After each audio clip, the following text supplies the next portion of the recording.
2024 లేదా 25లో డిగ్రీ లేదా బీటెక్ చదివారా? సాఫ్ట్వేర్ జాబ్ కోసం ఎదురు చూస్తున్నారా? అయితే కోడ్ జ్ఞాన్ 100 డేస్ కోర్సులో చేరండి, జాబ్ సాధించండి. నమస్కారం సార్. నమస్తే. ఇప్పుడు మనం మాట్లాడుకుంటే జనరల్గా ఎక్కువగా సంపాదించే ఫిగర్ అమౌంట్ ఏదైనా ఉంది అంటే 35,000, 30 నుంచి 35 వరకు. అంటే ఈ 30 నుంచి 35,000 ఉన్న వాళ్ళ మైండ్ సెట్, వాళ్ళ యొక్క క్యారెక్టరిస్టిక్స్ ఎలా ఉంటాయి, వాటి వల్ల వాళ్ళు గ్రోత్ అంటే హయ్యర్ గ్రోత్ చూడకపోవడానికి గల రీజన్స్ ఏంటి, ఎక్కడ ఆగిపోతున్నారు? అప్పటిదాకా కష్టపడి ఒక జాబ్ రాగానే కొంచెం అమౌంట్ రాగానే వీళ్ళు చేసే చాలా ప్రాబ్లమ్స్ ఏవైతే తప్పుట అడుగులు వేస్తారో అవి చాలా చాలా ఇంపార్టెంట్, అవి తెలుసుకోవాలి.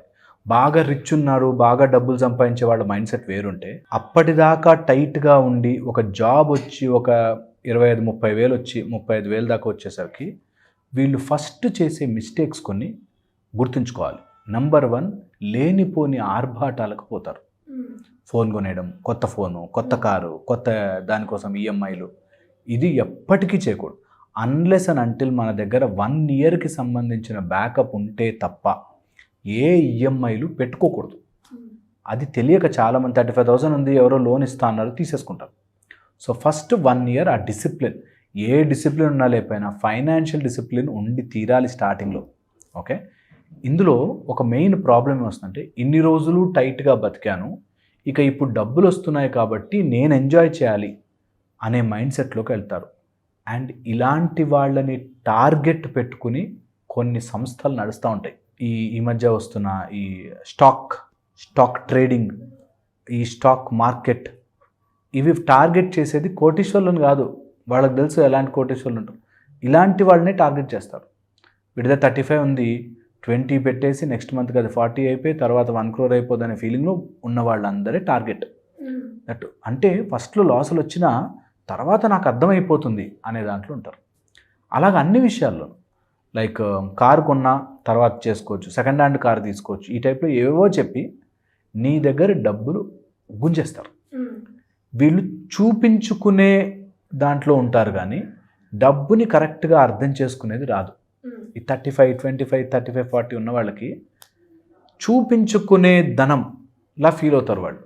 నేను సంపాదిస్తున్నాను, నా కారు ఉంది చూసావా, లేదా ఇల్లుని చూసావా అనే దాంట్లో అందులోకి ఎప్పుడూ పడకూడదు. దీంతోపాటు లేనిపోని తలకాయ నొప్పులు తల మీద పెట్టుకుంటారు. ఫర్ ఎగ్జాంపుల్, వాడికి వచ్చే 25-30 ఉంటుంది, పక్కనోడికి కొంచెం అప్పు ఇవ్వడము, నేను ఉన్నా కదా నేను తీసుకో, నా క్రెడిట్ కార్డుతో కట్టు, నా క్రెడిట్ కార్డు స్వైప్ చేయని చెప్పి స్వైప్ ఇస్తారు. ఇదంతా కూడా హెడేక్ పెంచుతుంది తప్పితే దానివల్ల సాల్వ్ కావు. ఓకే, ఇంకా అన్ని వెనక్కి తోసేస్తుంది. సో ఫైనాన్షియల్ డిసిప్లిన్లో అన్నెసెసరీ ఆర్భాటాల కోసమో గొప్ప చూపించుకోవడం కోసమో ఎప్పుడు don't help anyone. And 4th very important point, కొంతమంది ఇన్వెస్ట్ చేయడానికి భయపడతారు. స్టాక్లో పెట్టద్దు కానీ డబ్బు ఉన్న దాంతో డబ్బుని పుట్టించాలి అనే ఆలోచన చేయరు. వాళ్ళు ఎంతసేపు ఉంటే దాచుకుంటారు, లేదంటే అనవసరమైన దుబారా ఖర్చు చేస్తారు. అలా కాకుండా డబ్బు లక్ష్మీ చాంచల్య రూప అంటారు.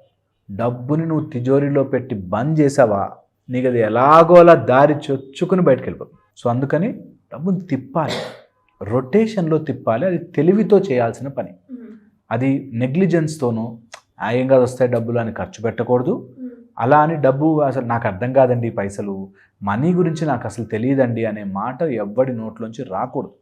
అమ్మాయిలైనా కావచ్చు, అబ్బాయిలైనా కావచ్చు, డబ్బు గురించి తెలుసుకోవాలి. డబ్బు ఎక్కడ వస్తుంది, ఎక్కడ తిరుగుతుంది, ఎలా వెళ్తుంది, ఆ మొత్తం ట్రాక్ తెలియాలి. కంపల్సరీగా డబ్బుని అర్థం చేసుకునే మెంటాలిటీ రావాలి. అండ్ ఈ మిడిల్ క్లాస్ ఆర్ ఆ 30-35 వచ్చిన మైండ్ సెట్లో ఉన్నప్పుడు అందరికీ ఏదో గిఫ్ట్లు ఇచ్చేయాలని, మా అమ్మకి ఏదైనా చీర కొని ఇచ్చేసేయాలి, మా తమ్ముడికి ఏదో చేసేసేయాలి, ఈ టైప్లో ఉంటారు. కొన్ని రోజులు ఆపి పెట్టండి. ఓకే, నీకు బాగా వచ్చాక తల్లిదండ్రులు కొనిస్తే అంతకంటే భాగ్యమే ఉంది. కానీ కొన్ని రోజులు నీకు ఒక స్టేబుల్ ఇన్కమ్ వచ్చేదాకా దానికి హయ్యర్ లెవెల్కి పోవద్దు, దాన్ని కంట్రోల్ చేసుకోండి. That wherever you are invest, డబ్బుని ఎప్పుడు ఎనర్జీలో చూడాలి. ఎక్కడ పెడుతున్నా ఎంత వస్తుంది అది అన్ని రకాలుగానే చూడాలి. ఫస్ట్లో ఏదో ఒకసారి వచ్చింది, తల్లికి ఏదో కొనిచ్చావు, ఫినిష్. ఊరికే దాన్ని రెగ్యులర్గా పోగొట్టే వ్యవహారం చేయకూడదు. ఓకే, అన్నిటికంటే ఇంపార్టెంట్, డబ్బు వచ్చినప్పుడు ఆ డబ్బు యొక్క ఆ ప్యాటర్న్ అంటే ఖర్చు ఎక్కడెక్కడ ఏ పాకెట్స్లోకి వెళ్తుంది అన్నది నీకు బాగా అవగాహన ఉండి దాన్ని సెట్ చేసుకోవడం రావాలి. జనరల్గా middle class mindset or నాకు ఇంతే అనే మైండ్ సెట్ ఎలా ఉంటుందంటే అమ్మో రాకపోతే ఇక నెక్స్ట్ లేకపోతే అనే ఒక మైండ్ సెట్ ఆర్ నాకు ఇంతే వస్తుంది అనే మైండ్ సెట్. నెక్స్ట్ లెవెల్కి ఆలోచించరు.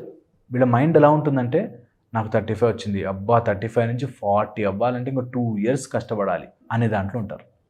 నేను అంటాను నీకు ఎంత డబ్బులు వచ్చినా 25-30 అందులోంచి ఒక 5,000 for your knowledge and skill మీద ఖర్చు పెట్టాలి కంపల్సరీ.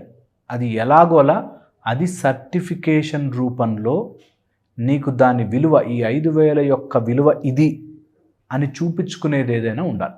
ఊరికి ఎవరికో ఇచ్చేసాము, మా సీనియర్ అడిగాడు కదా అని ఇచ్చాను, ఆయన దగ్గర నేర్చుకోవచ్చు, అలాంటివి వద్దు, వేస్ట్ ఖర్చులు అవి.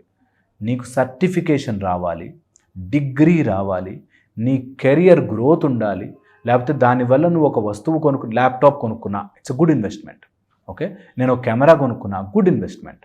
నీకు దానివల్ల నాకు నా వీడియోలు చేసుకోవడానికో లేకపోతే నా కెరియర్కో నాకు దానికి ఉపయోగపడతాయి అనే వాటి మీద ఖర్చు పెట్టాలి.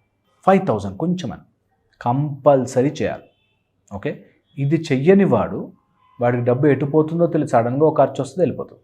అండ్ కొన్ని సందర్భాలలో ఖర్చు వచ్చినప్పుడు సెంటిమెంట్కి పోయి ఇప్పుడు ఇవ్వకపోతే ఎలా, ఇప్పుడు చేయకపోతే అసలు నో సెంటిమెంట్. ఇనీషియల్గా 1.5 year 2 years no sentiment at all. Higher level ఆలోచించడానికి భయపడవద్దు. నేను ఇప్పుడు చెప్తున్నాను, ఈరోజు మీకున్న అప్పులు కానీ ఏదైనా కానీ ఖర్చు నీకు అన్ని అప్పులు తీర్చేసి ఇంత డబ్బులు ఇస్తాను ఏం చేస్తావు అని టక్కుమని అడిగితే తెలియదు ఎవరికి. అవును సార్. ఇప్పుడు నీకు 50 కోట్లు వచ్చాయనుకో ఏం చేస్తావు అంటే వచ్చినప్పుడు చూద్దాంలే అంటాడు. నువ్వు వచ్చినప్పుడు చూద్దాంలే అంటావు కాబట్టి నీకు రావు. వస్తే ముందు అప్పులు తీర్చేస్తానండి, సరే తీర్చేసావు, తర్వాత ఇల్లు కొనుక్కుంటాను, కొనేసావు, తర్వాత ఏం చేస్తావు డబ్బుతో అంటే వాళ్ళకి క్లారిటీ ఉండదు. అలాంటి వాడి దగ్గరికి డబ్బు రాదు. ఇది క్లియర్ గుర్తుపెట్టుకోవాలి. ఎవరికైతే నా దగ్గర డబ్బు వస్తే ఇది చేస్తాను అని అనుకోవడం కాదు, ఊరికే అనేసుకున్నాను కాదు, ప్రణాళిక ఉంటే వాడికి డబ్బు వచ్చి పడుతుంది. ప్రణాళిక ఉండదు అంటే డబ్బు వచ్చాక నేను కంపెనీ పెట్టేస్తానండి. ఏం కంపెనీ పేరేంటి, ఆ కంపెనీలో ఎంతమంది షేర్ హోల్డర్స్ ఉంటారు, ఆ కంపెనీ ఎలా పనిచేస్తుంది, ఎన్ని గంటలు పనిచేస్తుంది, ఎక్కడ పెడుతున్నావు, అన్నీ అట్లీస్ట్ రియల్గా లేకపోయినా పేపర్ మీద ఉండాలిగా.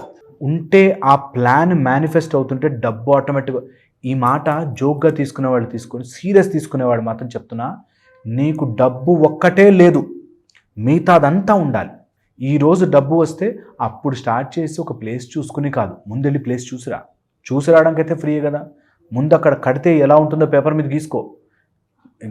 గీయడం ఫ్రీయే కదా. అక్కడికి వెళ్ళాక దానిలో ఏమేమి ఖర్చులు అవుతాయి లెక్క రాసుకో. నీకు అంత ఉంటే డోర్లు ఇలా తెరుచుకుని పడతాయి డబ్బులు. ప్లానే లేదు, ఏమవుతామో తెలియదు. డబ్బులు వస్తే తర్వాత సంగతి రాదు, యూనివర్స్ నీకు అలా ఇవ్వదు.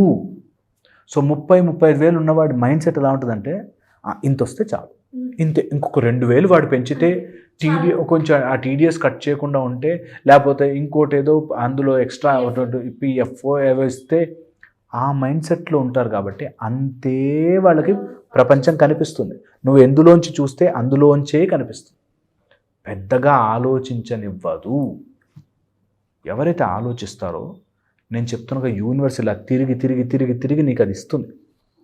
నీకు అలాంటి వాళ్ళు తగులుతారు, అలాంటి బిజినెస్లో పడతావు. దీనికి టైం పట్టినా నేను అన్న మాటని పట్టుకుని కూర్చోండి కాసేపు.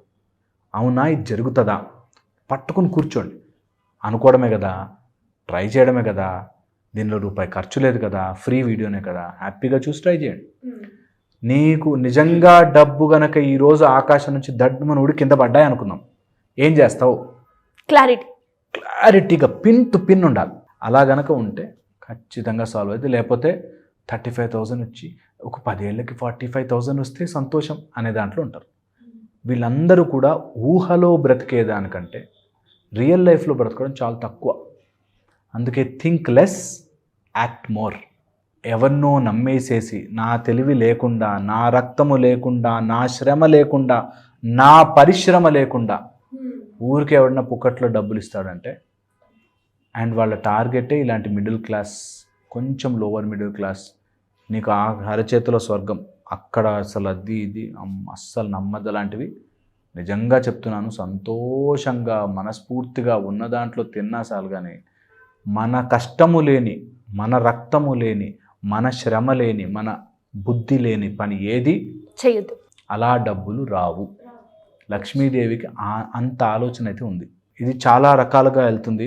మరి అంబానీ కొడుకు అంత తెలివి ఉందా, ఈ టైప్లో చెప్తారు, ఏవో పిచ్చి పిచ్చి లాజిక్లు చెప్తున్నా. అవన్నీ పక్కన పెట్టేసేసి ఇప్పుడు మీకున్న సందర్భంలో మీరు యాక్ట్ చేయాలి. Anyways, thank you sir, thank you so much. Suman టీవీలో మీ పర్సనల్ అండ్ బిజినెస్ ప్రమోషన్స్ కోసం కింది నెంబర్కి కాంటాక్ట్ చేయండి.